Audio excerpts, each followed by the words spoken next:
मैं कहाँ हूँ? उसने सामने कुर्सी पर बैठे शख्स को धुंधलाई आंखों से देखते हुए पूछा। सर पर मौजूद बल्ब की रोशनी में वह बमुश्किल अपनी आंखों को खोलने की कोशिश कर रही थी, जो दवाई के ज़ेरे असर अब भी बंद हो रही थी। ना जाने क्या दुश्मनी थी, इसे यहाँ क्यों लाया गया था, लेकिन ये भी अंदाज़ा हो रहा था कि सामने बैठे शख्स के इरादे कुछ ठीक नहीं। तभी तो वो रस्सियों में जकड़ी इस नीम अंधेरे कमरे में मौजूद थी। मैं तुमसे पूछ रही हूँ, क्यों बांधा है मुझे?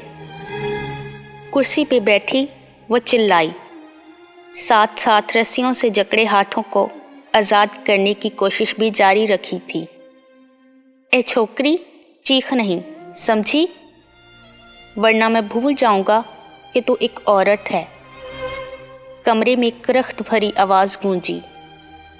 उस सनफे नाजुक ने फिर अपनी आंखों को खोलते हुए उस शख्स को देखना चाहा, पर बल्ब की चुभती रोशनी ने उसकी कोशिश को एक बार फिर नाकाम बना दिया था। जिंदगी चाहती है तो मुंह बंद करके बैठ। उसके चेहरे पर नज़रें जमाए वो करख्त लहजे में बोला। कौन हो? क्यों मारना चाहत? अभी बात मुकम्मल भी नहीं कर पाई थी कि एक बार फिर वो बेहोशी की तरफ जाने लगी। सामने बैठा शख्स खामोशी से उसकी बंद होती आंखों को देखता रहा। चंद लम्हे गुजरे कि अपनी कुर्सी से उठकर धीरे धीरे कदम बढ़ाता वो उसके पास आया और हाथ बढ़ाकर उसके चेहरे पर आई जुल्फों को कान के पीछे करता ज़ेरे लब बड़बड़ाया। वो क्यों मारना चाहता है तुझे? वो अस्पताल के कमरे में बैठी बेबसी से अपनी माँ को देख रही थी, जो कैंसर के बायस एक बार फिर इस अस्पताल में मौजूद थी। डॉक्टर इन्हें जवाब दे चुके थे, जिसके बाद से उसका दिल कर रहा था फूट फूट कर रोए, लेकिन जवेरिया की तबीयत के बायस वो खुद पे ज़ब्त कर दी उनकी बातें सुन रही थी। आयमा, तुम्हें घर जाना चाहिए, काफ़ी थक गई हो। इस हालत में तुम्हें अपना ख्याल रखना चाहिए। वो नहीफ सी आवाज़ में उसके भरे भरे वजूद को देखते हुए बोली। लेकिन मैं आपको छोड़कर कैसे जा सकती हूँ? उसने परेशानी से जवेरिया को देखा, जो तीसरी चौथी बार उसे घर जाने का कह चुकी थी। हसान है मेरे पास, तुम जाओ। उन्होंने कहते हुए 17 साला बेटे हसान की तरफ देखा, जो कुर्सी पे बैठा खामोशी से माँ बहन की गुफ्तगू सुन रहा था। ठीक है, पर कोई बात हो तो हसान मुझे फ़ौरन कॉल करना, वो कहकर उठ खड़ी हुई और उन दोनों को अलविदा कहती अस्पताल के कमरे से बाहर निकल गई। उसका दिल उदास था, बेहद उदास। कहने को तो जवेरिया उसकी सौतेली माँ थी, लेकिन उन्होंने कभी अपने सगे बेटे हसान और आयमा में कभी फ़र्क नहीं किया था। आयमा की माँ उसकी पैदाइश के दौरान ही खालिक़े हकीकी से जा मिली थी, जिसके बाद रमीज़ शेख ने आयमा को संभालने की खातिर अपनी साली जवेरिया से शादी कर ली थी, मगर 3 साल पहले हार्ट अटैक के बायस वो भी इन तीनों को रोता छोड़कर अपनी आरामगाह में जाग सोए थे। और आज 3 साल बाद जवेरिया भी उसे खुद से दूर जाती महसूस हो रही थी। उसे खुद पे काबू पाना मुश्किल लगने लगा, इसलिए फ़ौरन टैक्सी लेकर घर की तरफ रवाना हो गई। माय वाइफ, तुम रो रही हो? स्पीकर से एहतशाम की मुतफक्किर सी आवाज़ उभरी। घर आने के बाद वो आराम की गर्ज से बेड पर लेटी थी कि उसे एहतशाम की कॉल आ गई। डॉक्टर जवाब दे चुके हैं, वो बोली तो आवाज़ भर आ गई। तुम रोना बंद करो, इस तरह अपनी तबीयत भी ख़राब कर लोगी। एक काम करो, घर से बाहर निकलकर किसी करीबी पार्क चली जाओ, उससे तुम्हारा दिल बहल जाएगा, बेहतर महसूस करोगी। आयमा तख्लीक के मराहिल से गुज़र रही थी, इसलिए एहतशाम उसे चुप कराता हुआ बोला। वो इस वक्त اسلام آباد میں تھا، مگر صبح سے کئی بار کال کر چکا تھا۔ میں ابھی ہسپتال سے آئی ہوں اور اب سونے لگی ہوں۔ بعد میں سو جانا، گھر سے باہر نکلو، تمہاری طبیعت ٹھیک رہے گی تو تم حسان اور جویریہ آنٹی کو سنبھال لو گی۔ وہ نرمی سے بولا۔ ٹھیک ہے، میں ہو آتی ہوں، شاید اس سے میں کچھ ہلکا پھلکا محسوس کرنے لگوں۔ اس نے حامی بھری۔ گڈ، اب باہر جاؤ، پھر واپس آ کر مجھے کال کرنا، بائے۔ مسکرا کر کہتا وہ کال کاٹ گیا۔ ان دونوں کی شادی کو 5 سال ہو چکے تھے۔ آئمہ کراچی کی رہنے والی تھی، جبکہ احتشام کا تعلق اسلام آباد سے تھا، لیکن 7 سال پہلے کاروبار کے باعث وہ کراچی آیا ہوا تھا، جہاں اس کی ملاقات رمیز شیخ سے ہوئی تھی۔ چند ماہ میں ان کی اچھی خاصی جان پہچان ہو گئی تھی، جس کی بنیاد پر رمیز شیخ نے احتشام قریشی کے ساتھ مل کر اپنا چھوٹا سا ایک بزنس شروع کرنا چاہا۔ اس دوران احتشام کا ان کے گھر آنا جانا کافی بڑھ گیا تھا۔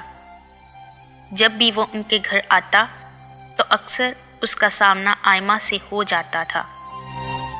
انہی غیر ارادہ ملاقاتوں میں جہاں دونوں کے درمیان بے تکلفی کی دیوار گری، وہیں دل کی سرزمین پہ چاہت کی کلی بھی کھل اٹھی۔ جویریہ اور رمیز کو بھی کیا اعتراض ہونا تھا، دیکھا بھالا کاروباری لڑکا تھا۔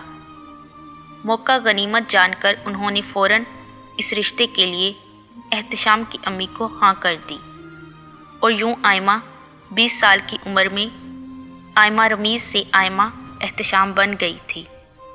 آئمہ نے گہرا سانس لیا اور اپنی چادر اوڑھ کر گھر سے باہر نکل گئی۔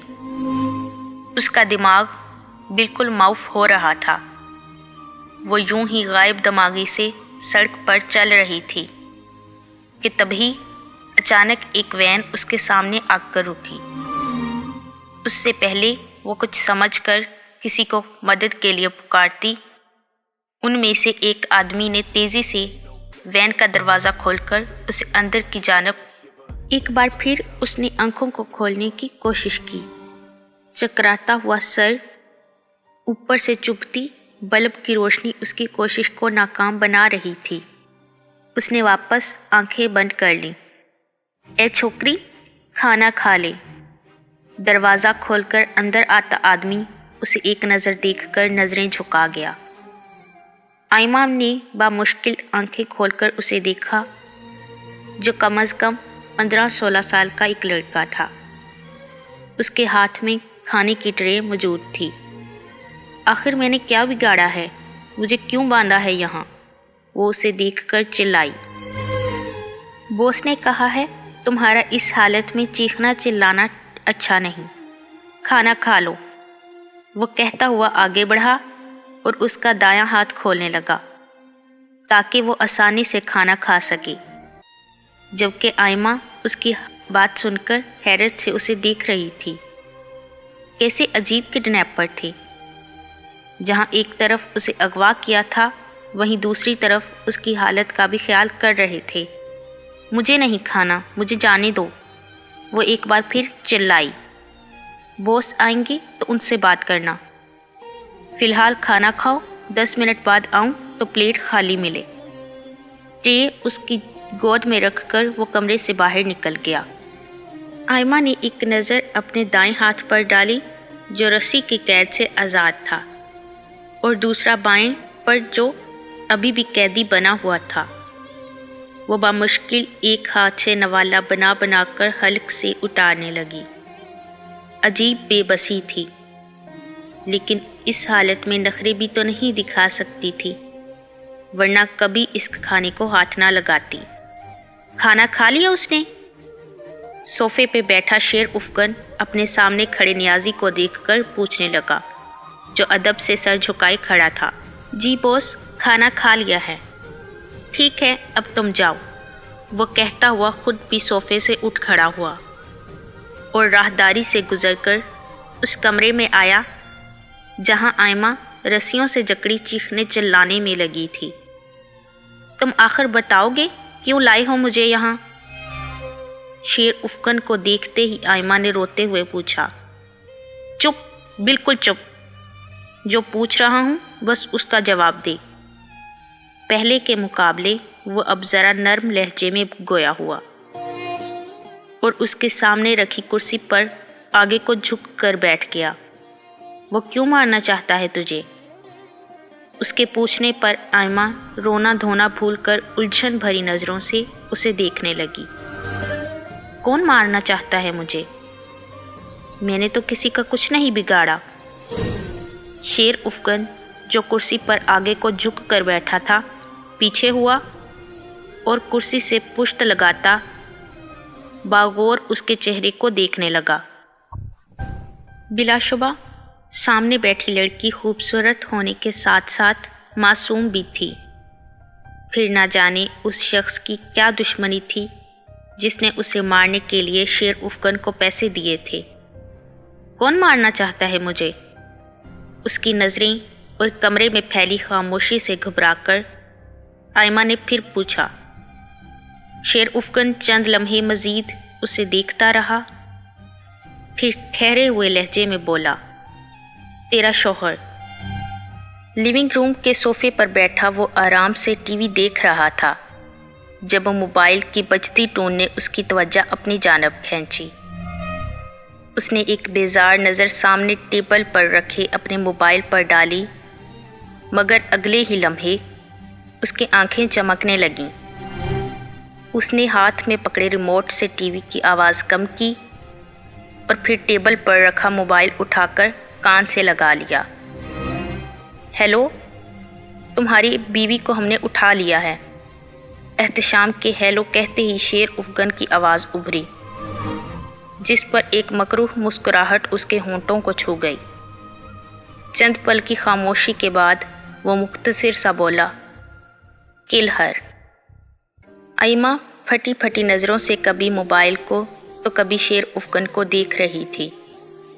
चंद सेकंड्स पहले सुनी एहतशाम की आवाज़ ने उसे हिला कर रख दिया था। उसे अपने कानों पर यकीन नहीं आ रहा था कि वाकई उसके अपने शौहर ने उसे मरवाने के लिए किसी किडनैपर को पैसे दिए थे। सुन ली अपने मर्द की आवाज़? अब तो यकीन हो गया होगा। कमरे में गूंजती शेर उफकन की आवाज़ पर उसने शर्म से अपना सर झुका दिया। कैसी बदनसीब औरत थी वो। शौहर तो बीवी का साइबान होता है और बीवी शौहर की इज्जत, जबकि उसके अपने शौहर ने खुद अपनी इज्जत को कत्ल करने के लिए एक गुंडे को सौंप दिया था। ना सिर्फ बीवी बल्कि अपने होने वाले बच्चे को भी। देख, डर नहीं, मैं तुझे कुछ नहीं कहता। उसके झुके सर को देखकर शेर उफगन नरमी से बोला, जिस पर एक झटके से आयमा ने सर उठाकर उसे देखा। वो उसे ही देख रहा था। इतनी हैरान क्यों हो रही हो? गुंडा ज़रूर हूँ मगर अपने भी कुछ असूल हैं। वह सुकून से बोलता कुर्सी पर मज़ीद फैलकर बैठ गया। क्या मतलब? उसने डरते हुए पूछा। जान से ज़्यादा अब इज्जत और अपने बच्चे की फ़िक्र सताने लगी थी। देख, हम औरतों और बच्चों का कत्ल नहीं करते, इसीलिए भी फ़िक्र हो जा। तुझे कुछ नहीं कहेंगे मगर आयमा के गले में गिल्टी सी उभरी। न जाने वो इस मगर के आगे क्या बोल दे। कहा ना, डर नहीं, तुझे बस 1-2 दिन इधर रहना होगा।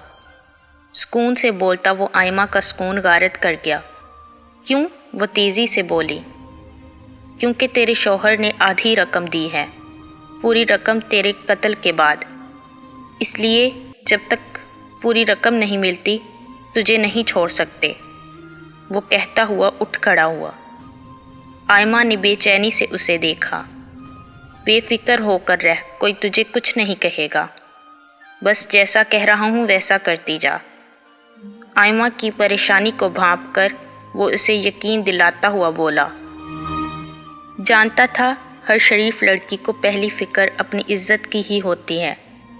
वो चंद लम्हे वहीं खड़ा उसके झुके सर को देखता रहा, پھر خاموشی سے پلٹ کر کمرے سے باہر نکل گیا۔ باقی کے پیسے کب تک بھیج رہے ہو؟ صبح ہوتے ہی اس نے احتشام کو کال ملائی تھی اور کوئی بھی دوسری بات کیے بغیر سیدھا مدعے پر آیا۔ میرا کام ہو گیا؟ پلٹ کر سوال کیا۔ شیر افغن نے موبائل کان سے ہٹا کر تعصب سے نہیں میں سر ہلایا۔ اسے آئمہ کے لیے افسوس ہو رہا تھا۔ وجہ تو وہ نہیں جانتا تھا، پر یوں ایک شوہر کا اپنی بیوی اور ہونے والے بچے کو قتل کروانا اسے اچھا نہیں لگ رہا تھا۔ بس تھوڑی دیر میں تمہارا کام مکمل ہو جائے گا، اس کے بعد مجھے میرا پیسہ چاہیے۔ ٹھیک ہے، 3 بجے تک تمہارے اکاؤنٹ میں پیسہ پہنچ جائے گا، لیکن قتل کے وقت اس کی چیخوں کو اپنے کانوں سے سننا چاہتا ہوں۔ احتشام صفاقی سے بولا۔ بس اتنی سی بات؟ تم لائن پر رہو، ابھی تمہاری خواہش کو پورا کرتا ہوں۔ کہتا ہوا وہ اپنے صوفے سے اٹھا اور کمرے سے نکل کر راہداری سے گزرتا اس دروازے کے سامنے جا کھڑا ہوا۔ ہاتھ کے اشارے سے اپنے بندے کو دروازہ کھولنے کا حکم دیا، جو تابع داری سے سر ہلاتا فوراً دروازہ کھولنے لگا۔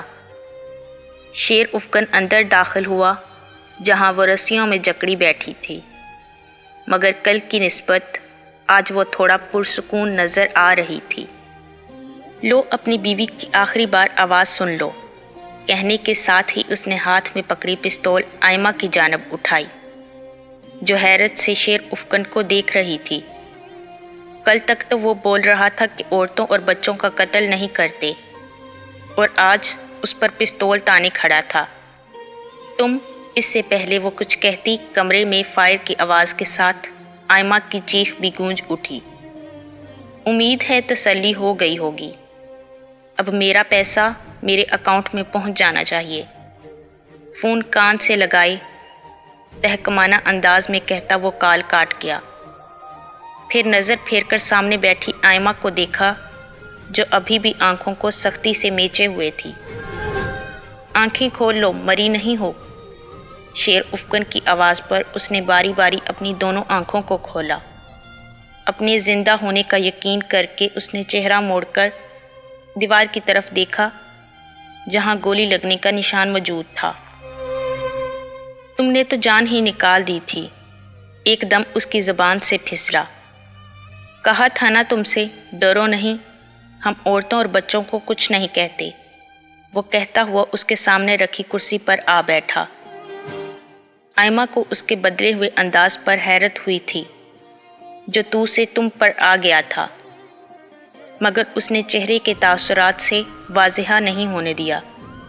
ویسے میں تمہارے بھائی کو بھی جانتا ہوں، اسی لیے تمہیں اغوا کیا، تاکہ تمہیں تمہارے شوہر کی اصلیت بتا سکوں۔ اور یہ آئمہ کو لگا ایک اور جھٹکا۔ تم میرے بھائی کو کیسے جانتے ہو؟ میرے خیال میں تم لیاری کے رہنے والی ہو۔ تو یہ کہ میں بھی لیاری میں رہتا ہوں۔ اکثر تمہیں اپنے بھائی کے ساتھ آتے جاتے دیکھا ہے، جب کبھی تم اسلام آباد سے کراچی آتی تھی اپنی سوتیلی ماں اور بھائی سے ملنے۔ وہ اس کے تاثرات کو بغور دیکھتا اس پر ایک نیا انکشاف کر گیا۔ آئمہ حیرت سے اسے دیکھ رہی تھی کہ ماں کے ذکر پر اسے ہسپتال میں موجود جویریہ یاد آ گئی۔ ماما، کیا میں اپنی ماما سے بات کر سکتی ہوں؟ نہیں، ابھی نہیں، 3 بجے تمہارا شوہر پیسہ میرے اکاؤنٹ میں بھیج دے گا، اس کے بعد تم یہاں سے جا سکتی ہو۔ وہ کہہ کر اٹھ کھڑا ہوا اور دھیرے دھیرے قدم بڑھاتا اس کے سامنے جا کھڑا ہوا۔ آئمہ نے سر اٹھا کر اسے دیکھا، گلے میں ایک گلٹی سی ابھری کہ تبھی شیر افغن نے اس کے چہرے پر آئی لٹ کو کان کے پیچھے کیا اور کچھ بھی کہے بغیر کمرے سے باہر نکل گیا، جبکہ آئمہ سانس روکے اب اس بند دروازے کو دیکھ رہی تھی۔ وہ خاموش بیٹھا جویریہ کو دیکھ رہا تھا، جو آنکھیں بند کیے آرام کر رہی تھی۔ ان کی حالت کل سے تھوڑی بہتر ہو چکی تھی۔ حسان نے گہرا سانس لیتے ہوئے موبائل जेब से निकाला और आयमा को कॉल करने लगा। वो सुबह से 2 बार कॉल कर चुका था, लेकिन वो थी कि उठा ही नहीं रही थी। क्या हुआ, बात हुई? आंखें खोलते हुए उन्होंने नहीफ सी आवाज़ में पूछा। नहीं, कॉल नहीं उठा रहे। उसने नफ़ी में सर हिलाया। एहतशाम को कॉल करके पूछो, तबीयत तो ठीक है ना उसकी? जी करता हूँ। इस बात में सर हिलाते हुए उसने अब की बार एहतशाम को कॉल मिलाई, जो दूसरी पर ही उठा ली गई। हेलो, स्पीकर से एहतशाम की आवाज़ उभरी। भाई, आप ही कॉल नहीं उठा रहे। आपकी उनसे बात हुई? नहीं, आज तो नहीं हुई, लेकिन तुम परेशान मत हो, मैं करता हूँ उसे कॉल। जी ठीक है। एहतशाम के कहने पर वो कुछ पुरसुकून हुआ और कॉल बंद करके जवेरिया को देखने लगा, जो सवालिया नज़रों से उसे ही देख रही थी। एहतशाम भाई बोल रहे थे कि उनकी थोड़ी देर पहले बात हुई है। अभी वो सो रही होंगी, आप परेशान ना हों।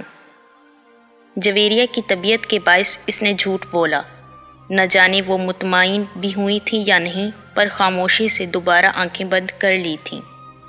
वो कुर्सी पर बैठी इर्द गिर्द का जायज़ा ले रही थी, जहाँ कमरे के एक कोने पर टूटी हुई लकड़ियों के सिवा कुछ मौजूद नहीं था। सर पे एक बल्ब लटक रहा था और उसके नीचे रखी कुर्सी जिस पे वो बंधी बैठी थी। कमरे में एक खिड़की भी मौजूद थी, मगर काफ़ी ऊंचाई पर होने के बायस सूरज की हल्की फुल्की रोशनी ही अंदर आ रही थी। पता नहीं क्या टाइम हो रहा है, उसने अफसुर्दगी से सोचा। शेर उफ़कन उसे आज़ाद करने वाला था, मगर उसे समझ ही नहीं आ रहा था कि अब जाए तो जाए कहाँ। एहतशाम उसके साथ ऐसा भी कर सकता है, उसे हरगिज़ उम्मीद नहीं थी। अगर वो खुद एहतशाम के मुंह से वो सब ना सुनती तो कभी इस गुंडे की बात पर यकीन ना करती। क्या सोच रही हो? अंदर आते शेर उफ़कन ने उसे सोचों में गुम देखकर पूछा। वो खामोश रही। चलो, तुम्हारी वापसी का वक्त आ गया। हाँ, अब तुम आज़ाद हो, मगर यहाँ तुम्हारे लिए बहुत ख़तरा है, इसीलिए फ़ौरन ये शहर छोड़कर चली जाना। वो इसकी रस्सी खोलते हुए साथ साथ हिदायत भी दे रहा था। पर मैं जाऊंगी कहाँ? वो उलझी। इस्लामाबाद। ये मेमोरी कार्ड और ये पैसे ट्रांसफ़र करने की रसीद रखो। वहाँ जाकर पुलिस को सबूत के तौर पर दे देना, ताकि तुम्हारे शौहर को गिरफ्तार किया जा सके। इसने दोनों चीज़ें आयमा की जानब बढ़ाईं। वो हैरत से उसे देख रही थी, जो एक गुंडा होकर इस अजनबी लड़की की मदद कर रहा था। लेकिन मैं कैसे एहतशाम को जेल भेज सकती हूँ? तो क्या उसे आज़ाद छोड़ दोगी, ताकि वो अगली बार खुद अपने हाथों से मार दे? उसके माथे पर बल पड़े, जबकि आयमा चुप सी हो गई। चलो, बाहर टैक्सी खड़ी है, अपनी चादर से मुंह ढांप कर बाहर आ जाओ, वो कहकर कमरे से बाहर निकल गया। आयमा ख्वाब की सी कैफियत में चलती हुई इसके पीछे आई और टैक्सी में बैठकर हस्पताल की जानब रवाना हो गई। कुछ देर जवेरिया और हसान के पास बैठकर वो जाने के लिए उठ खड़ी हुई थी, मगर जाते जाते इन्हें अच्छे से ताकीद कर गई थी कि एहतशाम का फ़ोन आए तो उसे ना बताएं कि वो इनसे मिली है या इस्लामाबाद आ रही है, वो उसे सरप्राइज़ देगी। लेकिन दर हकीकत वो इसके इल्म में आने से पहले जल्द अज जल्द इस्लामाबाद पहुंचना चाहती थी, ताकि पुलिस के ज़रिए एहतशाम को गिरफ़्तार करा सके। एहतशाम ऐसा कर सकता है, मुझे यकीन नहीं आ रहा। इस्लामाबाद आने के बाद वो सीधा नादिया के पास आई थी, जो यहाँ रहते हुए इसकी काफ़ी अच्छी दोस्त बन गई थी। तुम्हारे सामने है रिकॉर्डिंग और मैसेजेस। आयमा मोबाइल से मेमोरी कार्ड निकालते हुए, इस मेमोरी कार्ड में एहतशाम के ख़िलाफ़ सारे सबूत मौजूद थे, जिसे देखने और सुनने के बाद नादिया भी हैरतज़दा रह गई थी। मेरी समझ में नहीं आ रहा, क्या करूं? क्या मतलब क्या करूं? वो किडनैपर बिल्कुल ठीक कह रहा था। एहतशाम को जब मालूम होगा कि तुम ज़िंदा हो, वो फिर तुम्हें मारने की कोशिश करेगा, और वैसे भी हर कोई उस किडनैपर की तरह नहीं होता। مجھے تو حیرت ہو رہی ہے اس نے تمہیں صحیح سلامت کیسے چھوڑ دیا۔ ساری بات جاننے کے بعد نادیہ کو سب سے زیادہ حیرت اسی ایک بات پر ہو رہی تھی۔ شاید اللہ نے اس کے دل میں رحم ڈال دیا، ورنہ نہ جانے کیا ہوتا۔ آئمہ نے کہتے ہوئے گہرا سانس لیا۔ اسے خود سے زیادہ اپنے بچے کی فکر تھی۔ ویسے تھا کون وہ؟ تم نے نام وام نہیں پوچھا؟ جیسے وہ مجھے بتاتا، اور ویسے بھی میں اس حال میں نہیں تھی کہ یہ سب پوچھتی۔ وہ جل کر بولے، اچھا چلو چھوڑو، ہمیں اب جلد از جلد پولیس کے پاس جانا چاہیے، چلو اٹھو۔ نادیہ کہتی ہوئی اٹھ کھڑی ہوئی۔ آئمہ نے ایک نظر اپنے ہاتھ میں موجود میموری کارڈ پر ڈالی، پھر گہرا سانس کھینچ کر خود کو پرسکون کرتی پولیس اسٹیشن کے لیے روانہ ہو گئی۔ احتشام، یہ سب کیسے ہوا؟ آخر کون تھے وہ لوگ؟ کیوں مارا آئمہ کو انہوں نے؟ ایک ضعیف عورت نے اس کے سر پر ہاتھ پھیرتے ہوئے پوچھا، جو سکتے کی حالت میں صحن میں بیٹھا ہوا تھا۔ بیرونی دروازہ کھلا ہوا تھا۔ آس پڑوس کے لوگ اس وقت احتشام کے گھر پر جمع تھے۔ سب کو آئمہ کے اغوا ہونے اور مرنے کی خبر مل چکی تھی، جس کے بعد ایک ایک کر کے ہر کوئی اس کے دکھ میں شریک ہونے آ رہا تھا۔ آخر کو یہ وقت ہی ایسا ہوتا ہے کہ دشمن بھی دوست بن جاتا ہے۔ بیٹا بس صبر کرو، نہ جانے اس معصوم سے کیا دشمنی تھی، کتنی پیاری بچی تھی، اور اب تو ماں بھی بننے والی تھی، ایک اور خاتون بولیں، جبکہ اپنے ہی گھر سے تھوڑا فاصلے پر گاڑی میں بیٹھی آئمہ دکھ سے اس تماشے کو دیکھ رہی تھی۔ کل سے اب تک وہ خود کو بارہا سمجھا چکی تھی، مگر اس دل کا کیا کرتی جو خون کے آنسو رو رہا تھا۔ وہ خود پہ ضبط کرتی گاڑی سے اتری اور دھیرے دھیرے مضبوط قدم اٹھاتی دروازے کے سامنے جا کھڑی ہوئی۔ سرپرائز، میں زندہ ہوں۔ احتشام جو سر جھکائے بیٹھا تھا، اس آواز پر ایک جھٹکے سے سیدھا ہوا۔ باقی سب بھی حیرت سے اسے دیکھ رہے تھے۔ آئمہ، تم زندہ ہو؟ خود پر قابو پاتے وہ آئمہ کی جانب بڑھا، مگر کانوں میں پڑتے پولیس سائرن کی آواز پر چونک کر اسے دیکھنے لگا، جو بے تاثر چہرہ لیے کھڑی تھی۔ You are under arrest mister Ehtesham. Police officer van سے نکل کر اس کے سامنے آیا۔ کس جرم میں؟ کیا کیا ہے میں نے؟ تمہارے خلاف اریسٹ وارنٹ ہے، اپنی بیوی کو اغوا کروانے اور اس کو قتل کروانے کے جرم میں۔ تمہیں ہمارے ساتھ چلنا ہوگا۔ آفیسر کی بات پر احتشام نے گھبرا کر آئمہ کی طرف دیکھا، جو اب نفرت سے اسے دیکھ رہی تھی۔ کیا اسے سب پتہ چل گیا تھا؟ گھر آئے سارے لوگ اب چہ مگوئیاں کر رہے تھے۔ اس نے ایک نظر سب پر ڈالی، پھر پاس کھڑی عورت کو دھکا دے کر بھاگنے ہی لگا تھا کہ پولیس اہلکاروں نے آگے بڑھ کر تیزی سے اسے قابو کیا۔ چھوڑو مجھے۔ کیوں کیا تم نے ایسا احتشام؟ آئمہ نے افسردگی سے اسے دیکھتے ہوئے پوچھا، جو مسلسل خود کو چھڑوانے کی کوشش کر رہا تھا۔ کیوں کیا؟ مجھے اپنے ہاتھوں سے تمہارا گلا دبانا چاہیے تھا۔ ساری محنت میری اور کاروبار تم بھائی بہن کا۔ اب جب سچ سامنے آ گیا تھا تو احتشام نے بھی کوئی لحاظ نہیں کیا۔ آئمہ بے یقینی سے اسے دیکھنے لگی۔ وہ صرف اسے راستے سے نہیں ہٹاتا بلکہ آگے جا کر اس کے بھائی کو بھی نقصان پہنچاتا۔ لیکن تم فکر نہیں کرو، میں واپس آؤں گا، یاد رکھنا۔ پولیس وین کی طرف جاتے ہوئے وہ چبا کر بولا۔ سارا پلان الٹا پڑ گیا تھا۔ اسے آئمہ سے زیادہ شیر افغن پر غصہ آ رہا تھا، جس نے موٹی رقم اس سے وصول کر کے بھی آئمہ کو زندہ چھوڑ دیا تھا۔ میں تمہیں کبھی معاف نہیں کروں گی احتشام، تم نے تو ہمارے بچے کا بھی نہیں سوچا۔ پولیس وین کو دور جاتے دیکھ وہ زیر لب بڑبڑائی اور کسی کی بھی جانب دیکھے بغیر فوراً وہاں سے نکلتی چلی گئی۔ اس دن کے بعد وہ اسلام آباد سے واپس کراچی چلی آئی تھی اور آتے ہی ساری بات حسان کے گوش گزار کر دی تھی۔ البتہ جویریہ کی طبیعت کے باعث انہیں کچھ بھی بتانے سے منع کر دیا تھا، مگر قسمت میں شاید مزید امتحانات لکھے تھے کہ ایک ہفتے بعد ہی جویریہ کا انتقال ہو گیا۔ دونوں بھائی بہن کے لیے یہ خبر قیامت سے کم نہ تھی، لیکن یہی دنیا کا دستور ہے، جو آیا ہے اسے واپس بھی جانا ہے۔ جویریہ کے انتقال کے بعد آئمہ نے خود کی توجہ کاروبار کی طرف مبذول کر لی تھی۔ حسان بھی کالج سے آنے کے بعد فیکٹری چلا جایا کرتا تھا۔ یہ بھی آئمہ کی خواہش تھی۔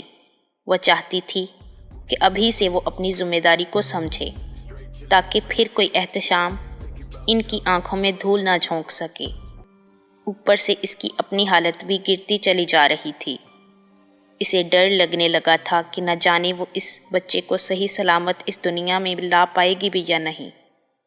مگر اس بار اللہ نے اس کی پریشانی کو خوشی میں بدل دیا تھا جب 3 ماہ بعد اس نے اپنی چھوٹی سی جنت کو پہلی بار اپنی باہوں میں لیا تھا۔ اس کا نرم و ملائم لمس اس کے ہر دکھ پر کسی خوشگوار پھوار کی طرح ثابت ہوا تھا۔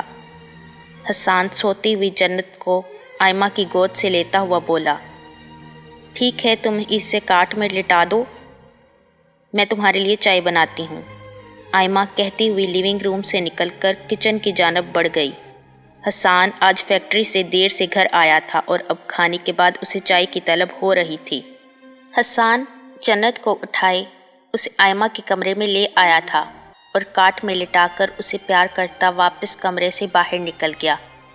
جب کھڑکی پر ڈلے پردے کے پیچھے چھپا شخص حسان کے جانے کا یقین کر کے بغیر کوئی چاپ پیدا کیے کاٹ کے پاس آیا اور جنت کو اپنے بازوؤں میں اٹھا کر دلچسپی سے دیکھنے لگا، جو ہو بہو اپنی ماں کی کاپی تھی۔ میری شہزادی، پہچانا اپنے بابا کو؟ وہ سرگوشی کرتے ہوئے بولا، جلد تم اور تمہاری ماں میرے پاس ہوں گے۔ اس کے ماتھے پر بوسہ دے کر وہ پھر اس کے چہرے کے ایک ایک نقوش کو دیکھنے لگا کہ کمرے کے باہر ہوتی آہٹ پر چونکا اور جنت کو واپس کاٹ میں لٹا کر تیزی سے کھڑکی کے راستے باہر نکل گیا۔ ایک کون ہے؟ اندر آتی آئمہ کی نظر اس پہ پڑتے ہی وہ چلائی۔ اپنی جانب پشت ہونے کے باعث وہ اس کا چہرہ نہیں دیکھ سکی تھی۔ کیا ہوا اپی؟ حسان اس کی آواز سنتا فوراً کمرے میں آیا۔ کوئی تھا، میں نے کھڑکی سے جاتے دیکھا ہے، وہ گھبرائی ہوئی آواز میں بولی۔ احتشام کے بعد ایک خوف سا دل میں بیٹھ گیا تھا۔ حسان تیزی سے آگے بڑھا اور کھڑکی سے باہر دیکھنے لگا، شاید کوئی نظر آ جائے، مگر وہاں کوئی ہوتا تو نظر آتا۔ رات کے باعث گلی میں سناٹا چھایا ہوا تھا، ویسے بھی یہ لیاری کا علاقہ تھا، اتنی رات کو یہاں کوئی باہر نہیں نکلتا تھا۔ وہ کھڑکی بند کر کے واپس آئمہ کے پاس آیا جو فق چہرے کے ساتھ کھڑی تھی۔ وہ اگر نہ آتی تو شاید وہ شخص جنت کو نقصان پہنچا دیتا۔ کوئی نہیں ہے یہاں، چلیں آپ جا کر میرے کمرے میں سو جائیں۔ وہ جنت کو کاٹ سے اٹھا کر اس کے پاس آیا اور اسے لیے کمرے سے باہر نکل گیا۔ کہیں یہ احتشام تو نہیں؟ وہ اپنا خدشہ ظاہر کرنے لگی۔ وہ جیل میں ہے آپی، وہ باہر بھی تو آ سکتا ہے۔ اب کہ حسان خاموش ہو گیا، وہ خود بھی پریشان ہو گیا تھا، مگر آئمہ کی حالت دیکھ کر اس نے کچھ ظاہر نہیں کیا۔ نہیں، یہ بھی تو ہو سکتا ہے چور ہو۔ اب آپ آرام کریں، میں لیونگ روم میں ہی ہوں، کچھ چاہیے ہو تو آواز دے دیجیے گا۔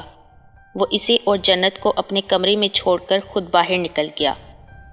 اسے جنت کے لیے کچھ ضروری سامان خریدنا تھا، اسی لیے وہ آج دوپہر میں مارکیٹ چلی آئی تھی۔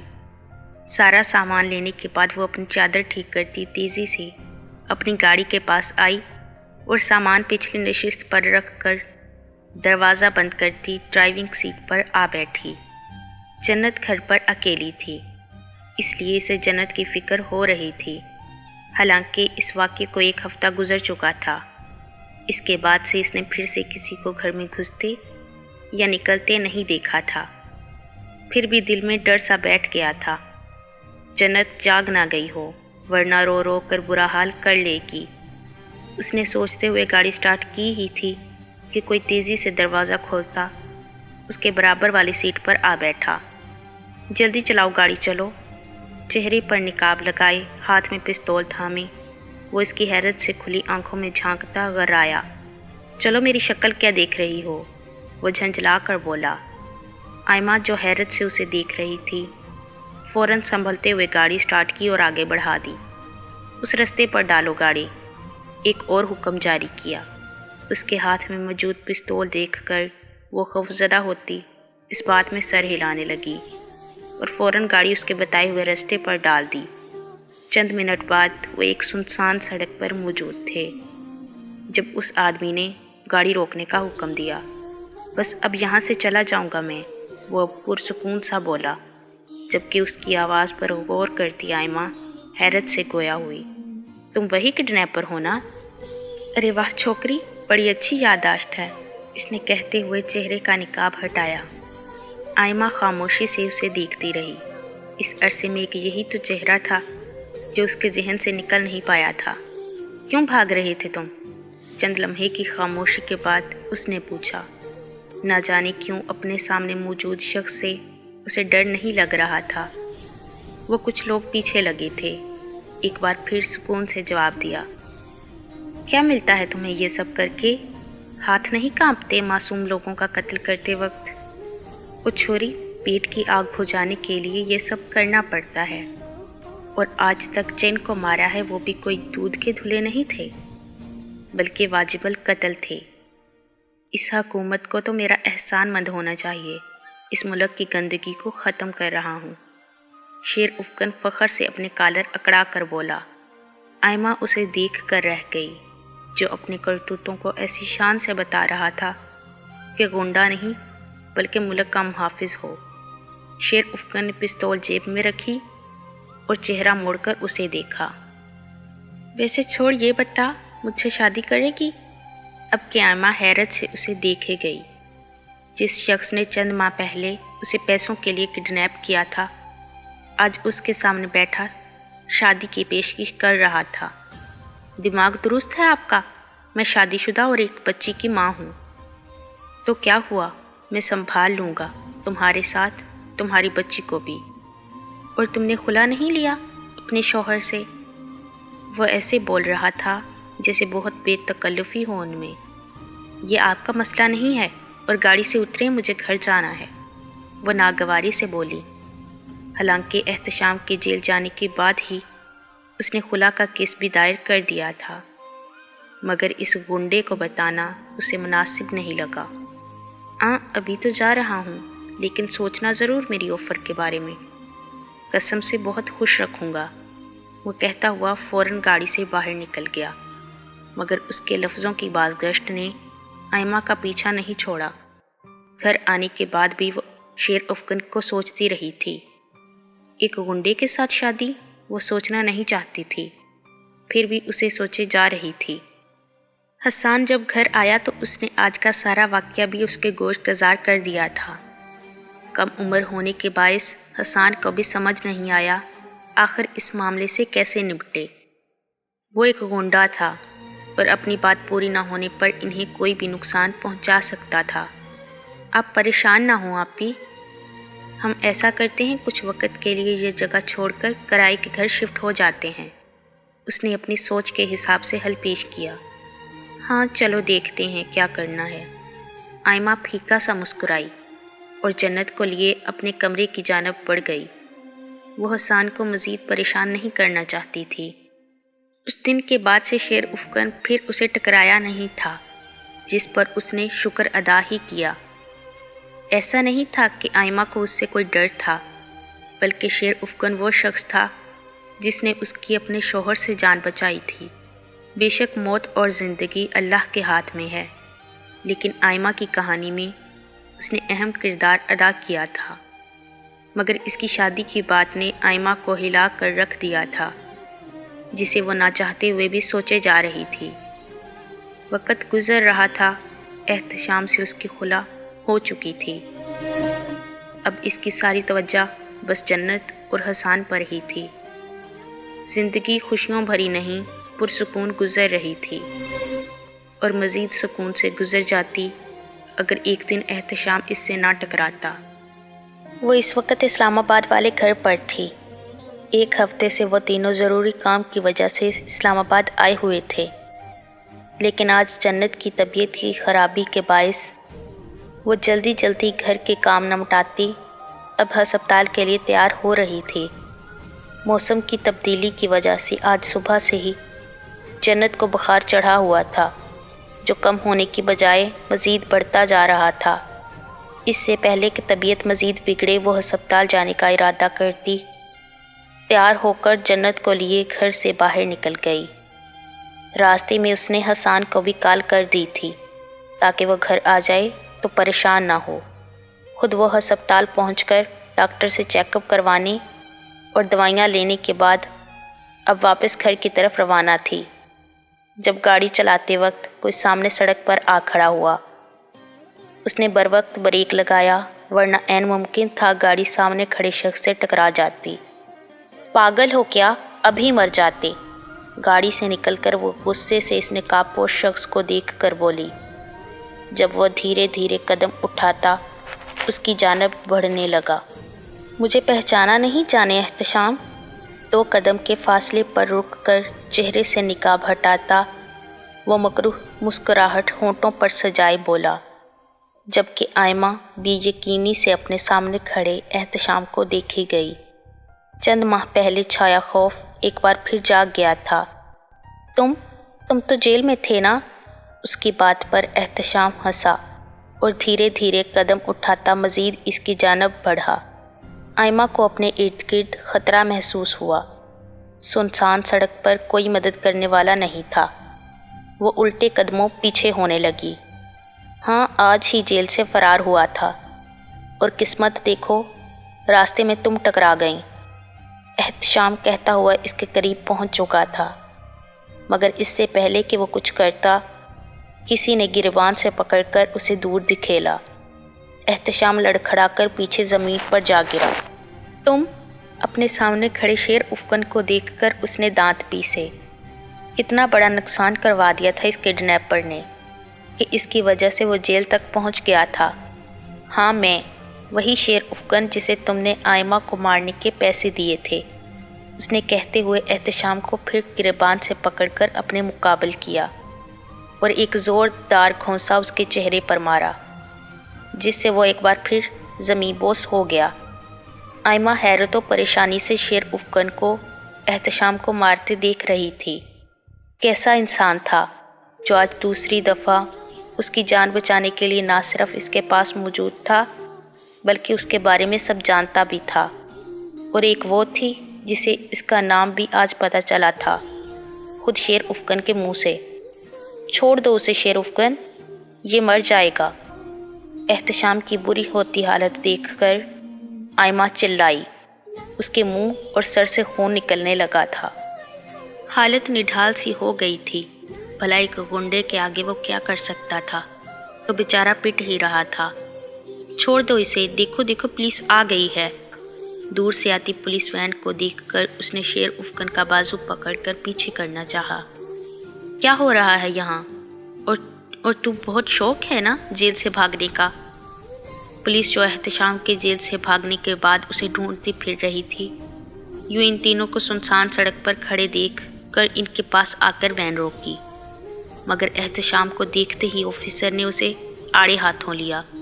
हम तो यहाँ से गुजर रहे थे ऑफिसर, यही गाड़ी के सामने आकर मेरी बीवी से बदतमीज़ी करने लगा।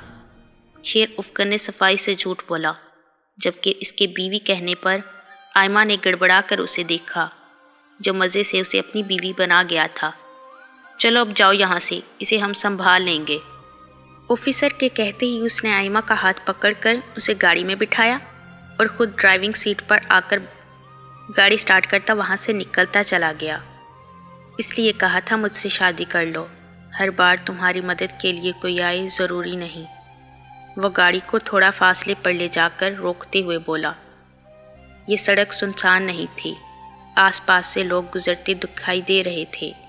आयमा ने एक खामोश नज़र उस पर डाली, फिर चेहरा मोड़कर सामने की तरफ देखने लगी। वह इस वक्त शदीद ज़हनी दबाव का शिकार थी। मैं एक लावारिस इंसान हूँ आयमा। जब से होश संभाला खुद को यतीम खाने में पाया। वहाँ की सख्ती और बच्चों के साथ सलूक देखकर मैं 15 साल की उम्र में वहाँ से भाग निकला था। जब बाहर की दुनिया में आया तो पेट का दोज़ख भरने के लिए छोटी मोटी चोरी करने लगा, और देखते ही देखते ये छोटी मोटी चोरियाँ बड़ी बड़ी वारदात में तब्दील हो गई। جانتا ہوں میں ایک گنڈا ہوں، مجھے شوہر کے طور پر قبول کرنا تمہارے لیے آسان نہیں ہے، مگر وہ رکا اور ایک گہرا سانس لے کر خود بھی سامنے دیکھنے لگا۔ تمہارے آنے کے بعد میں نے سب کچھ چھوڑ دیا ہے آئمہ، نوکری بھی تلاش کر لی ہے تاکہ تمہیں اور اپنی جنت کو حلال کی روٹی کھلا سکوں۔ ایسے حیران نہیں ہو، میں مجبور تھا تم پر نظر رکھنے پر۔ آئمہ کی حیرانگی کو بانپتے ہوئے وہ مسکرا کر بولا، تو پھر اس رات بھی آپ تھے جو کھڑکی سے؟ ہاں میں ہی تھا۔ اس نے اس بات میں سر ہلاتے ہوئے گاڑی سٹارٹ کی اور گھر کے رستے پر ڈال دی۔ مزید کچھ کہنے کے لیے اس کے پاس کچھ نہیں تھا۔ وہ کھل کر اظہار کرنے والوں میں سے نہیں تھا کہ جینے مرنے کی قسمیں کھاتا یا چاند تارے توڑ کر لانے جیسے دعوے کرتا۔ جنت کو تھامے آئمہ الجھی ہوئی سامنے سڑک کو گھور رہی تھی۔ یہ بات درست تھی کہ ایک گنڈے کو اپنے شوہر کے طور پر قبول کرنا مشکل تھا، پر ناممکن نہیں۔ وہ ایک تنہا انسان تھا جسے اچھے برے کی تمیز دینے والا کوئی نہیں تھا، لیکن اگر اس کے باعث وہ گناہوں سے بھری دنیا کو چھوڑ رہا تھا تو کیا پھر وہ اپنے اس محافظ کو انکار کرنا ٹھیک تھا؟ وہ انہی سوچوں میں گھری تھی جب گاڑی اس کے گھر کے سامنے جا رکی۔ چند پل خاموشی میں چھائی رہی، جسے شیر افکن کی آواز نے توڑا۔ میں کل جواب لینے آؤں گا آئمہ، تم جو فیصلہ کرو گی مجھے منظور ہوگا۔ وہ کہہ کر گاڑی کا دروازہ کھول کر باہر نکلنے لگا، جب ہاتھ بڑھا کر آئمہ نے اس کا ہاتھ تھام لیا۔ شاید شیر افکن کو اس دلدل بھری دنیا سے باہر لانے کے لیے اللہ نے اسے چن لیا تھا کہ بروقت اس نے وہ فیصلہ کر لیا جو احتشام سے دھوکہ کھانے سے پہلے وہ کبھی سوچ بھی نہیں سکتی تھی۔